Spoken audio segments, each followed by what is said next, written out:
अस्सलामु अलैकुम वरहमतुल्लाहि वबरकातुहू। बिस्मिल्लाहिर्रहमानिर्रहीम। आज का हमारा सेशन MOT के बारे में है, मॉलिक्यूलर ऑर्बिटल थ्योरी। देखिए, इससे पहले हमने VBT को पढ़ा, valence shell electron pair repulsion theory के ऊपर हमने एक नज़र डाली। क्योंकि टाइम नहीं है, हमने जल्दी से इसको क्या करना है, सिर्फ रिवाइज़ करना है और मैंने आपको बताना है कि कौन सी चीज़ इसके अंदर इम्पोर्टेंट है।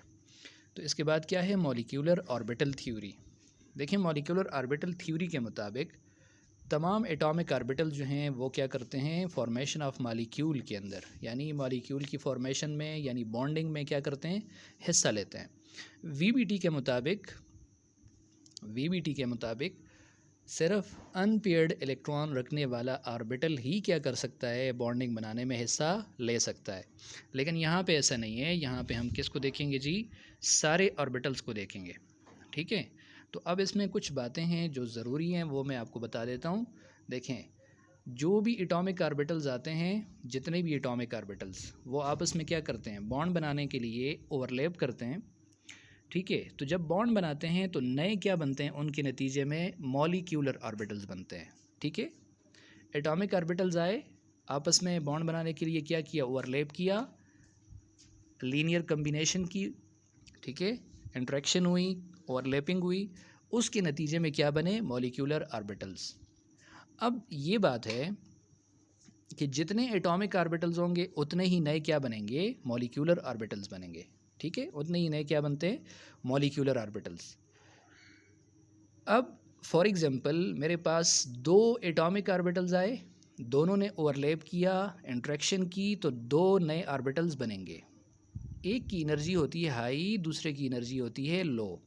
ठीक है, अब जिसकी एनर्जी हाई होती है उसको कहा जाता है anti bonding molecular orbital, ABMO, और जिसकी एनर्जी लो होती है उसको क्या कहा जाता है, BMO, बॉन्डिंग मॉलिक्यूलर, सॉरी मैंने BBO लिख लिया, बॉन्डिंग मॉलिक्यूलर ऑर्बिटल। ठीक है, अब आपके पास जो एटॉमिक ऑर्बिटल्स के अंदर इलेक्ट्रॉन्स थे, जब आपने उनको यूज़ करके ओवरलैप करवा के आपने मॉलिक्यूलर ऑर्बिटल बनवा दिए। अब आपने क्या करना है, एटॉमिक ऑर्बिटल से इलेक्ट्रॉन को किधर लेके जाना है, मॉलिक्यूलर ऑर्बिटल्स में। तो सबसे पहले इलेक्ट्रॉन्स जाएंगे मॉलिक्यूलर ऑर्बिटल्स में। अगर मॉलिक्यूलर ऑर्बिटल्स फिल हो गए, उसके बाद आप जाते हैं किस में, एंटी बॉन्डिंग मॉलिक्यूलर ऑर्बिटल में।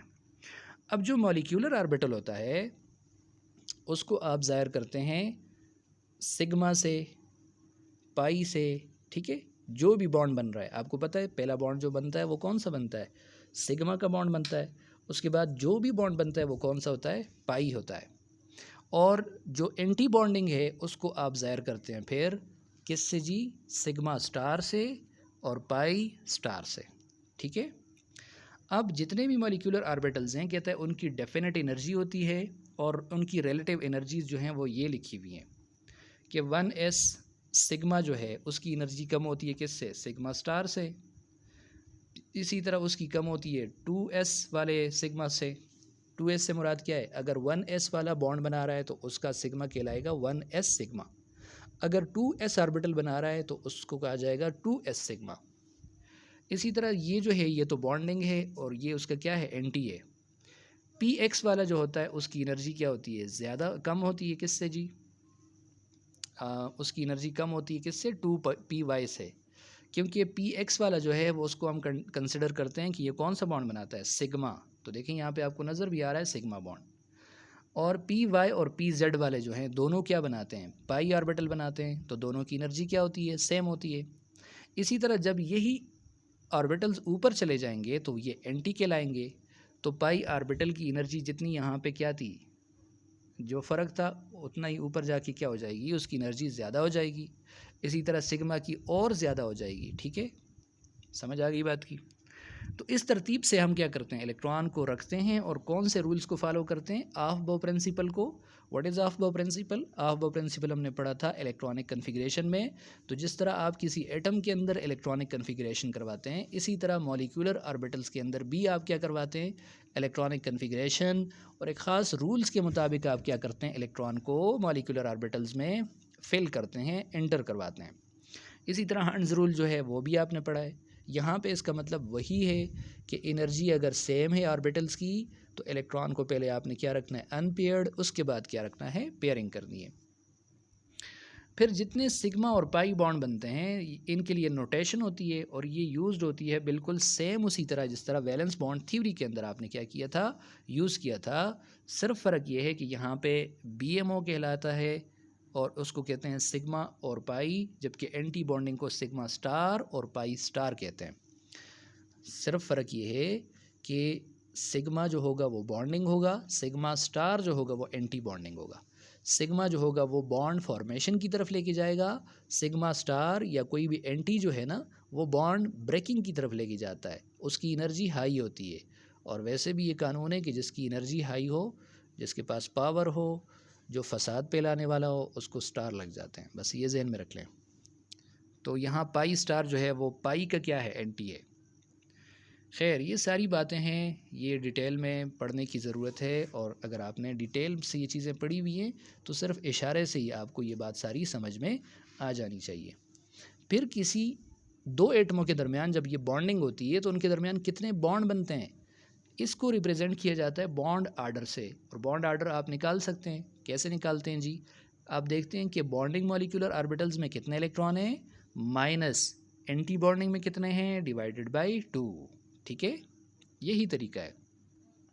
फिर इसके साथ बात आ जाती है मैग्नेटिज्म की, पैरामैग्नेटिक और डायामैग्नेटिक।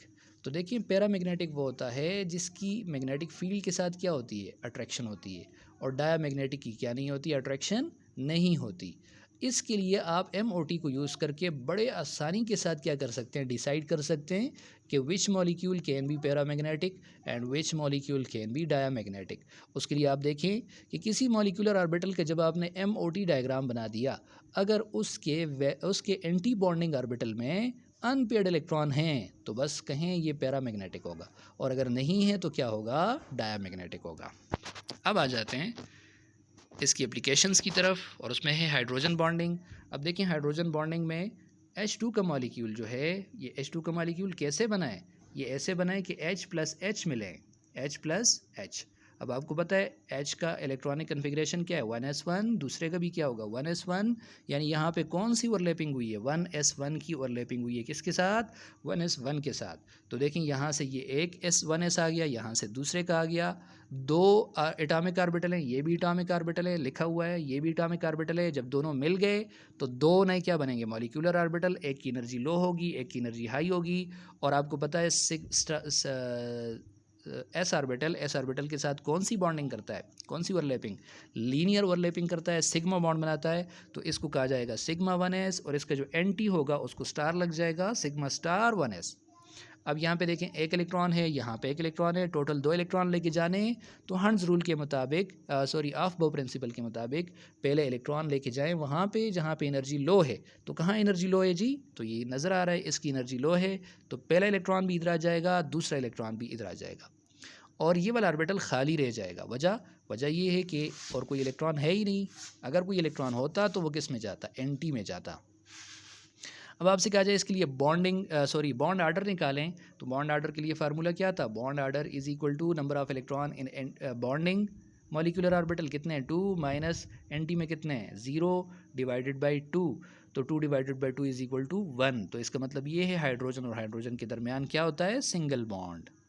अब इसकी अगर मैग्नेटिक प्रॉपर्टी पूछी जाए तो इसकी मैग्नेटिक प्रॉपर्टी को मालूम करने के लिए मैंने आपसे कहा था इसके एंटी बॉन्डिंग में देखें कितने इलेक्ट्रॉन है, तो यहाँ पे कोई इलेक्ट्रॉन नहीं है, खाली है, कोई अनपेयर्ड इलेक्ट्रॉन नहीं है, so it will be diamagnetic in its nature. ठीक है, सिमिलरली आप हीलियम का मॉलिक्यूल देखें तो हीलियम के मॉलिक्यूल में सिर्फ फ़र्क ये है कि हाइड्रोजन में एक ही इलेक्ट्रॉन था 1s में, और हीलियम में 2 इलेक्ट्रॉन होते हैं। तो जब 2 इलेक्ट्रॉन आपस में, 2 ऑर्बिटल आपस में ओवरलैप करेंगे, नए मॉलिक्यूलर ऑर्बिटल 2 बनेंगे। एक का नाम है बॉन्डिंग, एक का नाम है एंटी बॉन्डिंग। 2 इलेक्ट्रॉन यहाँ हैं, 2 इलेक्ट्रॉन यहाँ हैं, 2 इलेक्ट्रॉन पहले चले जाएंगे लो एनर्जी में वाले में जिनको बॉन्डिंग कहते हैं, और फिर चले जाएंगे एंटी में। अब आप अगर देखें बॉन्ड आर्डर तो 2 minus 2 divided by 0, divide by 2, this is equal to 0। तो इसका मतलब ये है कि हीलियम का मॉलिक्यूल पॉसिबल ही नहीं है, हीलियम का मॉलिक्यूल पॉसिबल नहीं है। ठीक है, 0 बॉन्ड आर्डर आ रहा है, इसका मतलब He2 एग्जिस्ट नहीं करता। अच्छा, ऑक्सीजन का मॉलिक्यूल अगर देखें तो इसके अंदर 2 ऑक्सीजन के मॉलिक्यूल क्या करेंगे, ओवरलैप करेंगे। हर ऑक्सीजन, एक ऑक्सीजन जो होगा उसकी आप देख रहे हैं इलेक्ट्रॉनिक कन्फिग्रेशन ऐसे होगी। तो हमने लास्ट शेल को क्या करवाना है जी, ओवरलैप करवाना है। लास्ट शेल कौन सा है, ये 2 वाला यहाँ से। तो हमने 2s को भी देखना है और 2p वाले ऑर्बिटल्स को भी देखना है। तो देखें 2s वाला ऑर्बिटल आप देखते हैं, तो 2s वाला ऑर्बिटल कौन सा है जी, 2s वाला ऑर्बिटल ये शो किया हुआ है, 2 इलेक्ट्रॉन है उसमें, 2s वाले में 2 इलेक्ट्रॉन है। तो दोनों इलेक्ट्रॉन यहाँ आ गए पहले, और 2 इलेक्ट्रॉन जो बचते हैं वो उसमें भी चले गए, एंटी में भी चले गए। इसी तरह p वाले ऑर्बिटल्स कितने थे, p वाले ऑर्बिटल जो थे वो 3 थे, और उसमें आप देख रहे थे एक के पास 2 इलेक्ट्रॉन थे, बाकी उनके पास एक एक इलेक्ट्रॉन। ठीक है, px वाले में 2, py और pz वाले में एक एक। तो यहाँ दूसरे एटम के पास भी सेम यही सिचुएशन है। 3 और 3 कितने ऑर्बिटल हो गए, 6 नए ऑर्बिटल कितने बनेंगे, 6। 3 उसमें होंगे बॉन्डिंग, 3 उसमें होंगे एंटी बॉन्डिंग। और देखिए यहाँ पे एक बात नोट करें आप, तीनों की एनर्जी सेम नहीं है। ये पी एक्स वाली की एनर्जी क्या शो की हुई है, कम शो की हुई है। वजह, क्योंकि यहाँ पे पी एक्स और पी एक्स कौन सा बॉन्ड बनाएंगे जी, पी एक्स और पी एक्स बनाते हैं सिग्मा बॉन्ड। और आपको पता है sigma bond is stronger bond. यहाँ इंट्रैक्शन क्या होती है, हेड टू हेड ओवरलैपिंग की वजह से स्ट्रॉन्ग इंट्रैक्शन होती है, और स्ट्रॉन्ग इंट्रैक्शन हाई अट्रैक्शन की वजह से एनर्जी क्या हो जाती है, लो। अब जितनी इसकी एनर्जी लो है, इसके एंटी की एनर्जी उतनी क्या है, हाई है। सिमिलरली यहाँ पे ये दोनों जो हैं ये पाई बॉन्ड बनाते हैं, तो इनकी एनर्जी थोड़ी ऊपर है क्योंकि यहाँ अट्रैक्शन कम है। इनकी एनर्जी यहाँ थोड़ी ज़्यादा है, तो एंटी वाले के अंदर क्या हो जाएगी, थोड़ी सी एनर्जी कम हो जाएगी। उसी तरतीब से जब आप इलेक्ट्रॉन की फिलिंग करेंगे, सबसे पहले इलेक्ट्रॉन यहाँ पे आए, फिर यहाँ पे हर्ट्ज़ रूल के मुताबिक पहले अनपेयर्ड रखे। अब 6 इलेक्ट्रॉन तो यहाँ पे क्या हो गए, अकोमोडेट हो गए। 2 इलेक्ट्रॉन रहते हैं तो यहाँ पे एक आ जाएगा, दूसरा यहाँ पे आ जाएगा। वजह, क्योंकि दोनों की एनर्जी सेम है। और ऑफ बो प्रिंसिपल के, ये हर्ट्ज़ रूल के मुताबिक आपने पढ़ा है कि अगर 2 या 2 से ज़्यादा ऑर्बिटल्स ऐसे अवेलेबल हों जिनकी एनर्जी लो हो, तो पहले इलेक्ट्रॉन को क्या रखना है, अनपेयर्ड। तो हमने अनपेयर्ड रख दिया। अब निकालें इसका बॉन्ड आर्डर। तो बॉन्ड आर्डर में क्या हो जाएगा जी, number of electron in bonding molecular orbital. तो देखें बॉन्डिंग में कितने हैं, यहाँ पे 2 आपको ये नज़र आ रहे हैं और 6 आपको ये नज़र आ रहे हैं। तो बॉन्डिंग में है 8, माइनस माइनस एंटी में देखें तो यहाँ एंटी में 2 हैं, यहाँ पे 1 और 2 ये भी हैं, तो माइनस क्या हो जाएगा 4 डिवाइडेड बाई क्या हो जाएगा 2। 8 minus 4 is equal to 4, 4 divided by 2 is equal to 2। इसका मतलब ऑक्सीजन ऑक्सीजन के साथ कितने बॉन्ड बनाता है, 2 बॉन्ड। ठीक है। अच्छा, अगर आपसे कहा जाए इसकी मैग्नेटिक नेचर बताओ, तो देखें इसके एंटी में देखें तो यहाँ एंटी तो फेल है, यहाँ अनपेयर्ड नहीं है, लेकिन यहाँ पे 2 अनपेयर्ड इलेक्ट्रॉन है, it will be paramagnetic it's nature. ठीक है, ऑक्सीजन मॉलिक्यूल क्या होगा, पैरामैग्नेटिक होगा। आगे बॉन्ड करेक्टरिस्टिक्स के बारे में बात है। बॉन्ड एनर्जी किसको कहते हैं, तो बॉन्ड एनर्जी को ऐसे डिफाइन किया हुआ है, the amount of energy required to break mole of bonds, 1 mole of bonds in gaseous substances to form neutral atoms. कोई भी आपके पास जो चीज़ है उसको आपने एनर्जी दी, पहले उसको लेके गए गैसियस फॉर्म में, अब उसके अंदर जितने भी बॉन्ड हैं और आपने लिया ये क्या है जी, कितना लिया है, 1 मोल लिया हुआ है। अब जितने भी उसके अंदर बॉन्ड है ना, उसको तोड़ने के लिए सारे के सारे 1 मोल ऑफ एनी सब्सटेंस, जितने भी मॉलिक्यूल हैं उसके गैसियस फॉर्म में, उसके जितने भी बॉन्ड हैं, उन सब बॉन्ड्स को तोड़ने के लिए जो एनर्जी रिक्वायर्ड होगी वो कहलाएगी बॉन्ड एनर्जी।